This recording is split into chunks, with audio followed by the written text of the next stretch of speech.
Common Sense 7. A moral law is a fait accompli.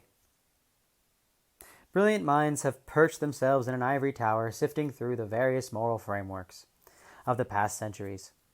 These minds utilize a medley of different sources in search of an objective moral law for humankind.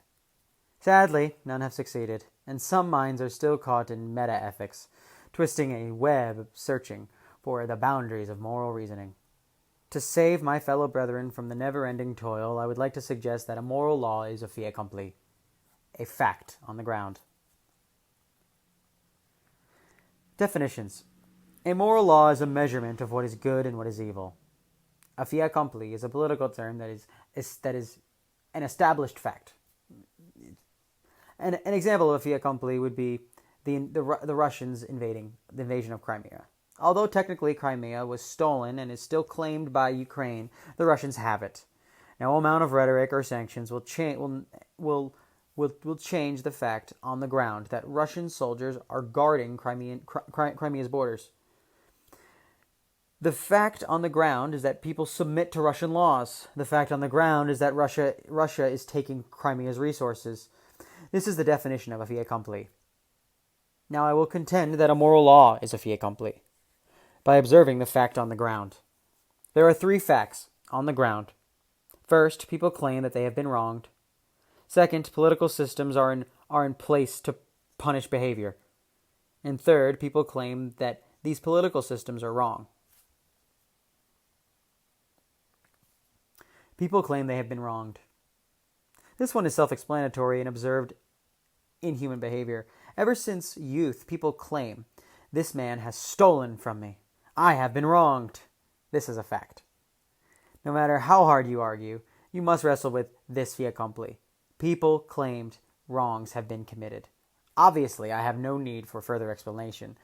People have a deep groaning inside of them that seeks to rectify the wrongs done to them. These claims are so prevalent, in fact, that governments have put in systems to deal with conflicts amongst people. Political systems are in place to punish behavior. First, governments have manufactured limits upon civilians to deter undesirable behavior. These limits are called laws. Next, governments have established institutions that enforce the laws. Law enforcement is the scaffolding of the police. Lastly, governments establish institutions that interpret whether a law has been broken. These are known as the courts. These three institutions are organized in many ways, depending upon the country. My favorite way that a government is organized is separated into three branches, defending against corruption. However, the best way to organize these institutions is still highly debated.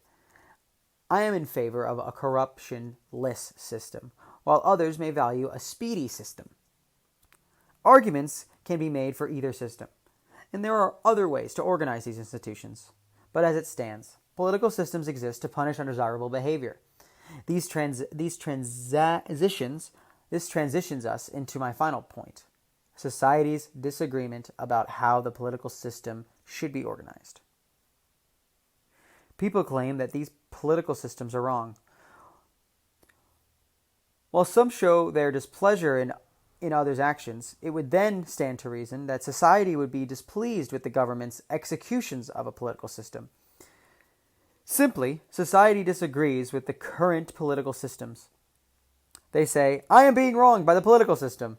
The very political system designed to defend the moral law has become amoral. There is really no need to explain further.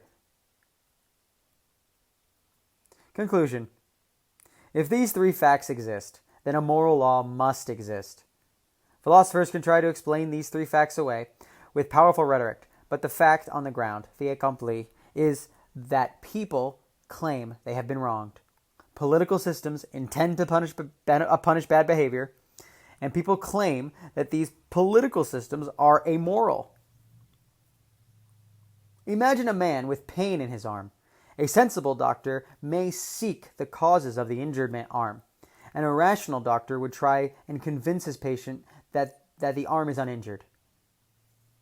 An outside observer would argue to the doctor that the injury is a fiat accompli because the owner of the arm has claimed it hurts.